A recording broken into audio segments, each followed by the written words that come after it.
শ্রী বিপ্লব কুমার দেবজির একটু আগে আমরা সবাই মিলে এখানে ওনার যে আজকে আমরা নমিনেশন সাবমিট করলাম সেই উপলক্ষে আমাদের মাঝে হরিয়ানার মাননীয় মুখ্যমন্ত্রী এবং হরিয়ানার প্রাক্তন মুখ্যমন্ত্রী এবং আমাদের মাঝে আমাদের ত্রিপুরা প্রদেশ বিজেপির মাননীয় সভাপতি এবং আমাদের বিপ্লবজি আমাদের সাথে আছেন এবং ফণিদা যাকে আপনারা সবাই চিনেন, ফণিদাও আমাদের সাথে আছে। এবং আজকে সত্যি একটা আনন্দের দিন যে একসাথে ভারতীয় জনতা পার্টির পতাকা এবং আমাদের ত্রিপুরা মাথা এবং আইপিএফটির পতাকা একসাথে এখানে উঠছে। সত্যি একটা অপূর্ব দৃশ্য। আমি জানি এই দৃশ্য দেখে অনেকের ভিতর কম্পন শুরু হয়ে গেছে।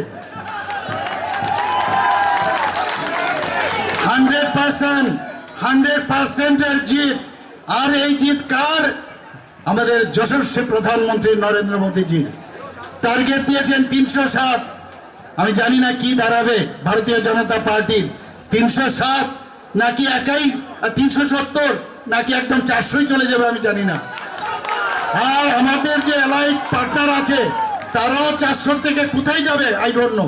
যে অবস্থা দাঁড়িয়েছে চারিদিকে এখন খালি রামময় রামময় রামময়।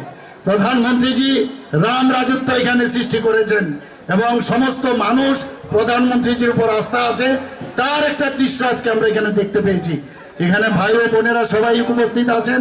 আপনাদের বারবার আমরা বিভিন্নভাবে আমরা বলেছি আমাদের কি করতে হবে। মাননীয় প্রধানমন্ত্রীজি খালি বলেছেন সবার ঘরে ঘরে যাওয়া, আর খালি ওনার খালি যে মেসেজ উনি বলছেন যে উনি আমাদের পাঠিয়েছেন আপনাদের আশীর্বাদ চাই। আমি আশা করি বিপ্লবজি আমাদের সাথে আছেন এবং আমি ওনাকে অল দ্য বেস্ট বলবো এবং আমরা কনফার্ম যে আমাদের আগামীকাল পূর্ব আসনে আমাদের মহারানী কৃতি সিংদেববর্মা মহোদয়েরও আমরা ওখানে তার নমিনেশন সাবমিট করব এবং এর থেকেও আমার মনে হয় আরো বেশি সংখ্যক লোক সেখানে হবে। আমরাও যাব, আপনারাও যাবেন এবং সবাই মিলে আমরা কালকে সুন্দরভাবে এই দায়িত্বটা পালন করব। সবাইকে আবার নমস্কার জানিয়ে হরিয়ানার থেকে যারা আমাদের মুখ্যমন্ত্রী এবং পূর্ব মুখ্যমন্ত্রী এবং অন্যান্য যারা যারা এসছেন তাদেরকে আমি ত্রিপুরার পক্ষ থেকে আমি স্বাগত জানিয়ে আমি আমার বক্তব্য শেষ করছি।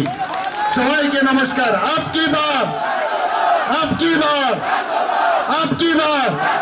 ধন্যবাদ।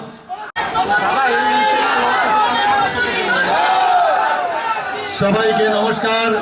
খুলুমকা হামবাই। আজ আসন্ন লোকসভা নির্বাচনকে সামনে রেখে পশ্চিম আসনে আমরা